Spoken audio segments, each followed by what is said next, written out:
का स्वागत है। आप देख रहे हैं सुपरफास्ट 100। मैं हूं आपके साथ मैत्री त्रिपाठी और आपके साथ मैं हूं रचना। चलिए खबरों की शुरुआत करेंगे। सबसे पहले बात प्रधानमंत्री नरेंद्र मोदी की, जो आज की आधिकारिक आवास में शिफ्ट हो सकते हैं। सूत्रों से खबर है कि मोदी आज से 7 RCR में रहेंगे। पीएम बनने के बाद मोदी अभी तक गुजरात भवन में ही रह रहे थे।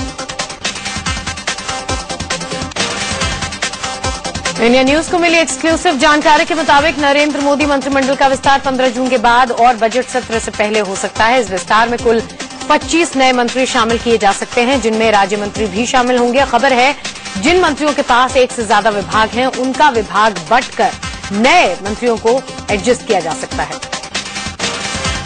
खबर है कि जिन राज्यों को प्रतिनिधित्व नहीं मिला है, वहां से मंत्री बनाए जाएंगे। विस्तार में टीडीपी के 2 मंत्री हो सकते हैं। शिवसेना से भी 2 राज्य मंत्री हो सकते हैं। शिवसेना से हर्षुल आनंदराव विठोबा और चंद्रकांत भाऊराव खैरे मंत्री बनाए जा सकते हैं। वहीं अपने विभाग से नाखुश माने जा रहे अनंत गीते का मंत्रालय भी बदला जा सकता है।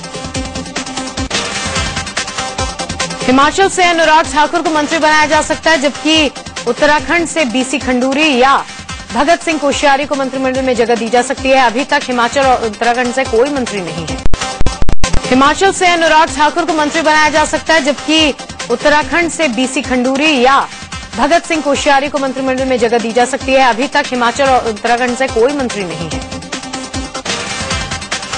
अपना दल की अनुप्रिया पटेल को भी मंत्रिमंडल में जगह मिल सकती है। वहीं बीजेपी प्रवक्ता मुख्तार अब्बास नकवी के तौर पर दूसरा मुस्लिम चेहरा भी मंत्रिमंडल में शामिल किया जा सकता है। बिहार से भी एक मंत्री बनाया जा सकता है। गुजरात के ऊर्जा मंत्री सौरभ पटेल को भी मोदी मंत्रिमंडल में जगह मिलने की चर्चा है। 16वीं लोकसभा का पहला सत्र 4 जून से शुरू होगा। प्रधानमंत्री नरेंद्र मोदी की अगुवाई में हुई कैबिनेट बैठक में फैसला लिया गया। संसद का ये सत्र 12 जून तक चलेगा, जिसमें शुरू के 2 दिन नए सांसदों को शपथ दिलाई जाएगी। 6 जून को स्पीकर का चुनाव होगा और फिर 9 जून को राष्ट्रपति प्रणब मुखर्जी का संयुक्त भाषण होगा, जिस पर 10 और 11 जून को चर्चा होगी। प्रधानमंत्री का पद संभालने के बाद नरेंद्र मोदी देश को संबोधित करने की तैयारी में भी हैं। सूत्रों से खबर है कि वो अगले 2 दिनों के अंदर देश के नाम संदेश दे सकते हैं। कैबिनेट में बैठक में नरेंद्र मोदी ने अपना 10 सूत्रीय एजेंडा रखा, जिसमें जनता की उम्मीदें पूरी करने उनकी पहली प्राथमिकता होगी। एजेंडे में शिक्षा, स्वास्थ्य, बिजली, पानी की व्यवस्था पर खास जोर देना और अर्थव्यवस्था से जुड़ी चुनौतियों से निपटना भी शामिल है।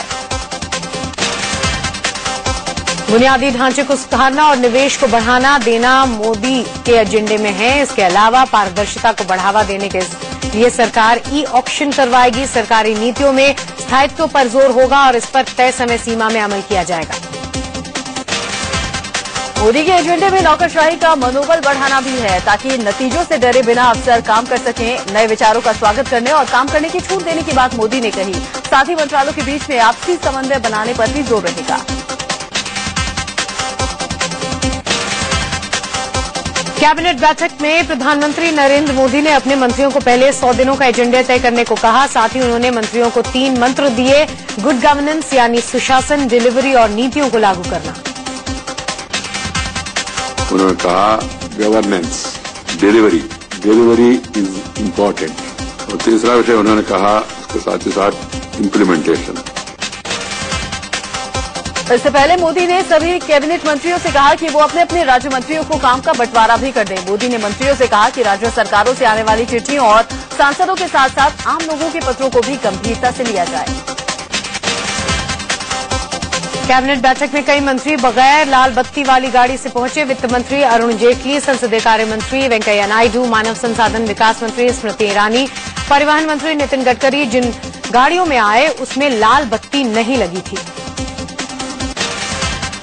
चीन के प्रधानमंत्री ली क्विंग ने नरेंद्र मोदी को फोन किया और पीएम बनने पर बधाई दी। मोदी के शपथ ग्रहण के बाद किसी भी विदेशी राष्ट्राध्यक्ष का ये पहला फोन था।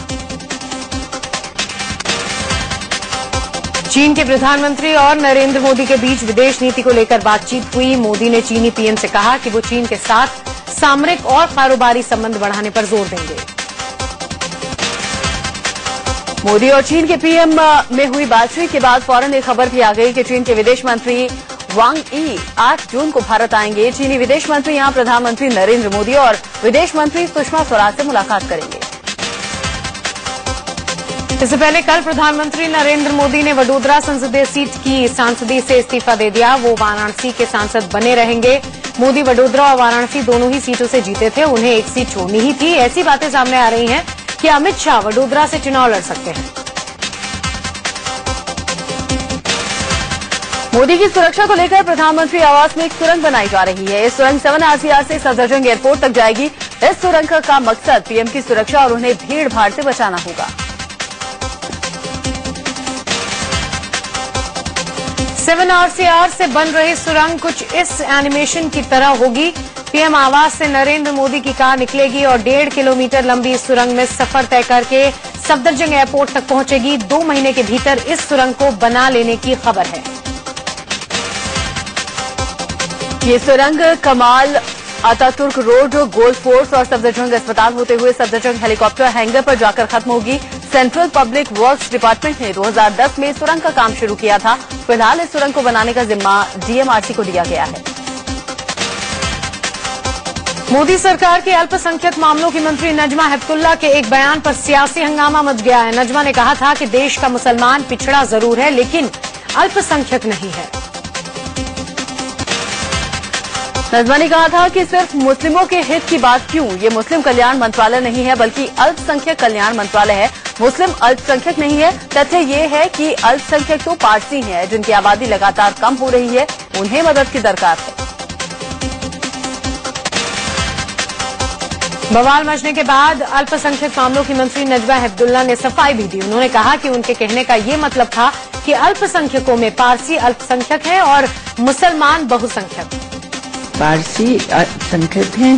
विद इन द अल्पसंख्यक में 6 अल्पसंख्यक नियुक्त हुए हैं अलग अलग समुदाय के, उसमें मुसलमान सबसे ज्यादा मेजर हैं। भले ही नजमा हेपतुल्ला ने सफाई दे दी हो लेकिन कांग्रेस ने उन पर निशाना साधा है। कांग्रेस प्रवक्ता राशिद अल्वी ने कहा कि अल्पसंख्यक मामलों की मंत्री को अल्पसंख्यक का मतलब ही नहीं पता है। नजमा हेपतुल्ला जी माइनॉरिटीज लफ्ज के ठीक माने नहीं जानती हैं। अगर वो ये समझती हैं कि मुसलमान माइनॉरिटी में नहीं आता तो उन्हें चाहिए प्रधानमंत्री से बात करें और मुसलमानों को माइनॉरिटी में से निकाल दें। शिया मुस्लिम धर्मगुरु मौलाना कल्बे जवाद ने प्रधानमंत्री नरेंद्र मोदी की जमकर तारीफ की है। उन्होंने कहा कि जब मोदी हैं तो फिर मुसलमानों को किसी बात का डर नहीं है। जी जो है वो अपने बात के धनी है। मर्द की बात जो होती है वो एक हुआ करती है और इत्तेफाक से उनके नाम में भी नर लगा हुआ है। मर्द की जबान एक होती है, तो इसीलिए हमने नारा दिया है कि जब मोदी नर है तो हमें किस बात का डर नहीं। मोदी की तारीफ करने के बाद शिया धर्मगुरु कल्बे जवाद ने मांगों की लिस्ट भी थमा दी। उन्होंने मोदी से मांग की है कि मुसलमानों को मिलने वाले पैकेज का 20% हिस्सा शिया जमात को मिले।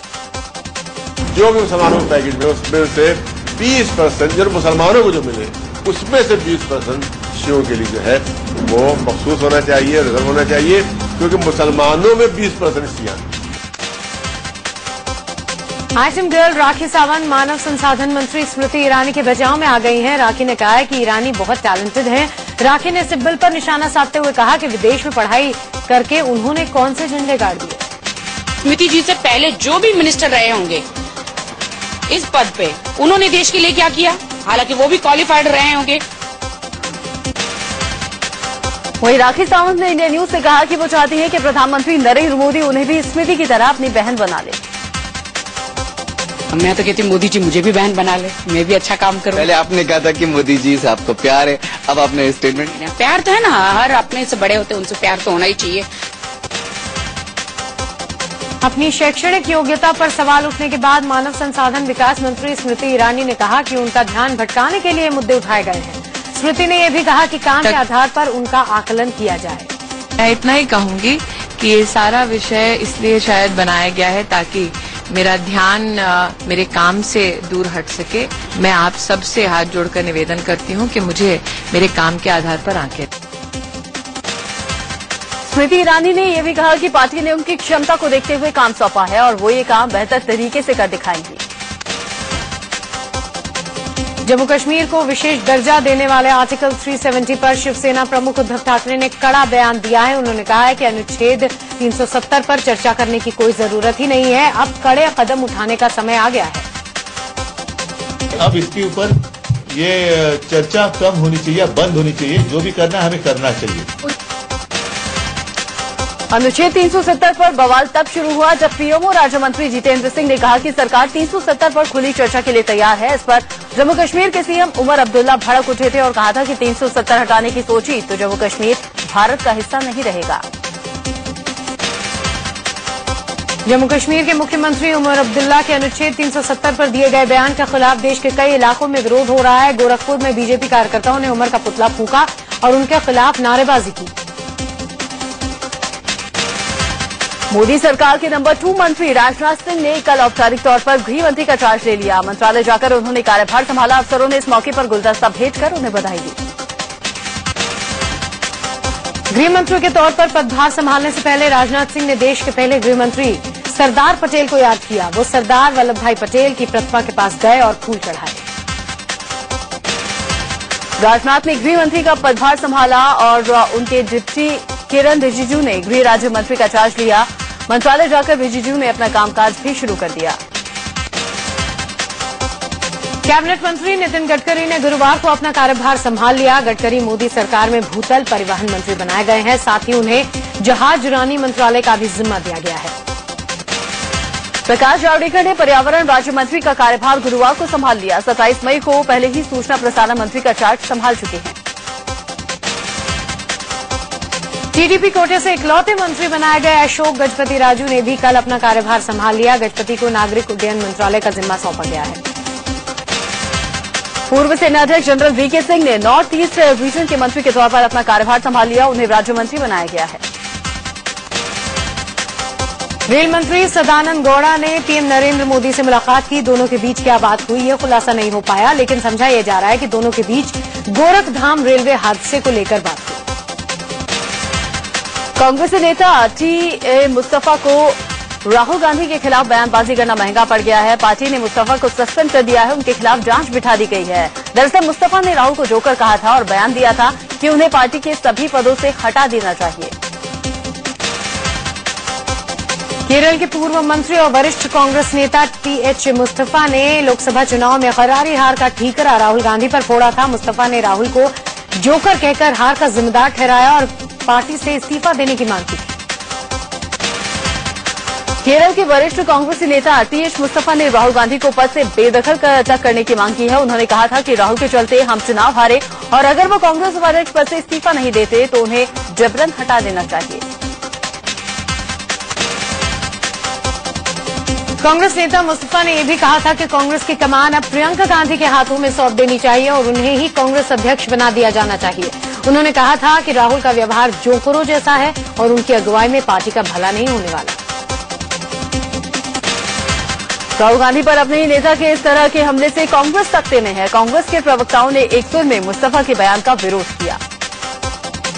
कोई बयान दिया है उसको पार्टी के फोरम पर इसको कहना चाहिए और मैं ये समझता हूँ मुमकिन है कि ये बयान ठीक ना हो।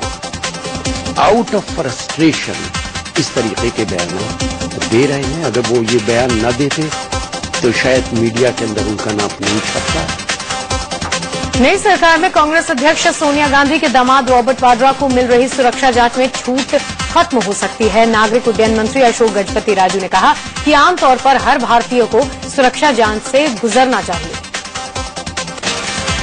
दरअसल रॉबर्ट वाड्रा को भारतीय एयरपोर्ट पर सुरक्षा जांच से छूट मिली हुई है। ऐसी छूट सिर्फ वीवीआईपी को मिलती है और उनकी लिस्ट एयरपोर्ट पर लगी रहती है।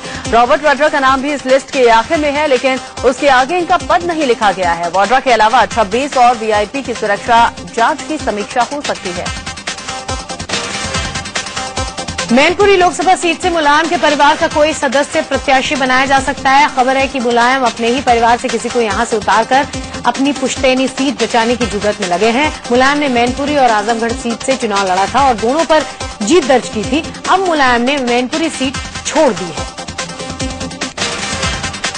उधर मुलायम के सूबे में बिजली संकट को लेकर हंगामा जारी है। वाराणसी में बिजली कटौती के खिलाफ धरने पर बैठे बीजेपी विधायक श्यामदेव उर्फ दादा का अनशन जारी है। श्यामदेव की हालत खराब बताई जा रही है, लेकिन उन्होंने अनशन खत्म करने से इनकार किया है।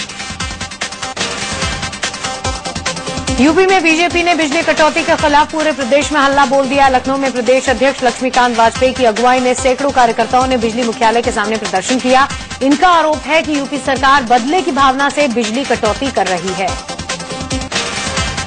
वहीं गाजियाबाद, मेरठ और मुरादाबाद में भी बीजेपी कार्यकर्ताओं ने बिजली कटौती के खिलाफ हल्ला बोला। अखिलेश सरकार के खिलाफ नारेबाजी करते हुए बीजेपी कार्यकर्ताओं ने कहा कि यूपी सरकार चुनाव के बाद से ही ज्यादा कटौती कर रही है। करारे हार से बौखलाई समाजवादी पार्टी पर बदले की भावना से प्रदेश में बिजली कटौती का आरोप लग रहा है, जिसके बाद खुद मुख्यमंत्री अखिलेश यादव को सफाई देने आना पड़ा। कुछ लोग जानबूझ करके चुनाव के बाद आरोप लगा रहे हैं, कुछ लोग जानबूझ करके चुनाव के बाद आरोप लगा रहे हैं। वहीं अखिलेश ने यह भी बताया कि वो प्रदेश में लगातार बिजली व्यवस्था दुरुस्त करने की कोशिश कर रहे हैं। उन्होंने कहा कि 2016 तक बिजली संकट दूर कर दिया जाएगा। दिल्ली के उपराज्यपाल नजीब जंग ने गृहमंत्री राजनाथ सिंह से मुलाकात की। सूत्रों के मुताबिक दोनों के बीच दिल्ली में विधानसभा चुनाव के मसले पर बात हुई। दिल्ली में आगामी विधानसभा चुनाव के मद्देनजर आप संयोजक अरविंद केजरीवाल ने पार्टी कार्यकर्ताओं के साथ बैठक की। बैठक में केजरीवाल ने कार्यकर्ताओं को लोकसभा चुनाव में मिली हार को भूलकर नए सिरे से चुनाव तैयारी करने के लिए कहा।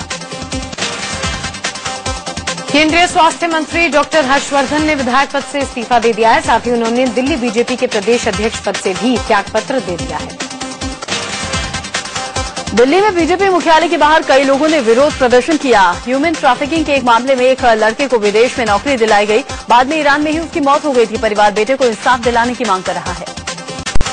दिल्ली में बीजेपी मुख्यालय के बाहर कई लोगों ने विरोध प्रदर्शन किया। ह्यूमन ट्रैफिकिंग के एक मामले में एक लड़के को विदेश में नौकरी दिलाई गई, बाद में ईरान में ही उसकी मौत हो गई थी। परिवार बेटे को इंसाफ दिलाने की मांग कर रहा है। पोलावरम बांध के मुद्दे पर टीआरएस के बंद का मिला जुला असर देखा गया। हैदराबाद में वाहनों की आवाजाही सामान्य रही, हालांकि तेलंगाना में बंद का खासा असर देखने को मिला। महाराष्ट्र सरकार ने अपने मंत्रिमंडल का विस्तार किया। मुख्यमंत्री पृथ्वीराज चौहान ने एनसीपी कोटे के जितेंद्र आव्हाड को कैबिनेट मंत्री के तौर पर शामिल किया। जितेंद्र को महाराष्ट्र के राज्यपाल ने पद और गोपनीयता की शपथ दिलाई। गुजरात की मुख्यमंत्री आनंदीबेन पटेल ने राज्यपाल डॉक्टर कमला बेनीवाल और विधानसभा अध्यक्ष वजुभाई वाला से मुलाकात की। फूड प्रोसेसिंग मंत्री हरसिमरत कौर बादल ने हरमंदिर साहिब में माथा टेका। उन्होंने कहा कि वो वाहिगुरु की शुक्रगुजार हैं कि उन्हें इतनी बड़ी जिम्मेदारी मिली। सुब्रत रॉय ने जमानत के लिए दी गई शर्तों में ढील देने की मांग की थी, लेकिन सुप्रीम कोर्ट ने इंकार कर दिया। सारा ग्रुप के मुखिया सुब्रत रॉय को सुप्रीम कोर्ट ने जमानत देने से फिर से इंकार कर दिया। यूपी बोर्ड हाई स्कूल के परिणाम आज जारी कर दिए जाएंगे। दोपहर करीब 12:30 बजे तक परीक्षा के रिजल्ट्स घोषित कर दिए जाएंगे। सीबीएसई के 12वीं बोर्ड के दिल्ली और देहरादून का रिजल्ट घोषित कर दिया गया है। डीपीएस वसंत कुंज के सार्थक अग्रवाल ने दिल्ली में टॉप किया है।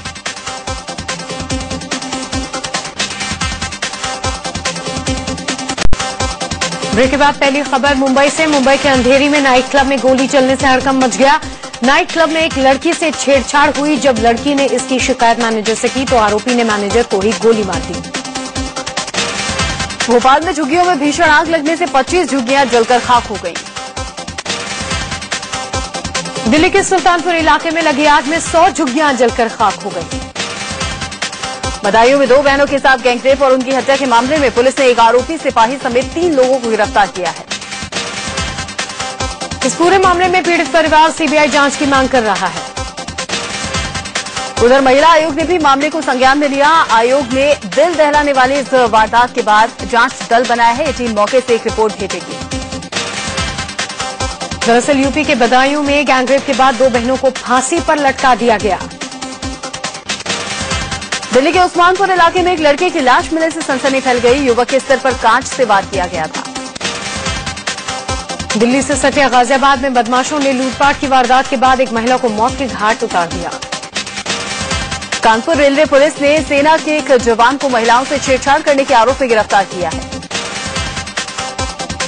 कानपुर के स्वरूप नगर इलाके में पार्क के अंदर लाश मिलने से हड़कंप मच गया। मरने वाले के सिर में गोली लगी थी। इंदौर में एक युवक ने अपनी सास की ज्यादतियों से तंग आकर फांसी लगाकर खुदकुशी कर ली। जाकू राखे साया मार सके न कोई, ये बात सच साबित हुई है खंडवा के पटाजन गांव में, जहां जमीन के अंदर दबी एक नवजात बच्ची को बचा लिया गया। महाराष्ट्र के जलगांव में एक टीटीई ने एक महिला को चलती ट्रेन से फेंक दिया, जिससे महिला की मौत हो गई। टीवी एक्ट्रेस और बिग बॉस की प्रतियोगी रही डॉली बिंद्रा के साथ उनके पड़ोसियों ने मारपीट की। बिहार के बगहा में छेड़खानी से तंग आकर स्कूल की लड़कियों ने एक मजनू की चप्पलों से पिटाई कर दी। इंडिया न्यूज पर आप बाबा बर्फानी के पहले दर्शन कर सकते हैं। अमरनाथ की पावन गुफा में बाबा बर्फानी फिर अवतरित हुए हैं। आगरा को फेसबुक के जरिए साफ सुथरा बनाया जा रहा है। इस काम को इंडिया राइजिंग नाम की संस्था अंजाम दे रही है। मध्य प्रदेश के रीवा में ईमानदारी की अनोखी मिसाल सामने आई है। एक किसान ने खेत से मिले चांदी के प्राचीन सिक्के पुलिस को सौंप दिए।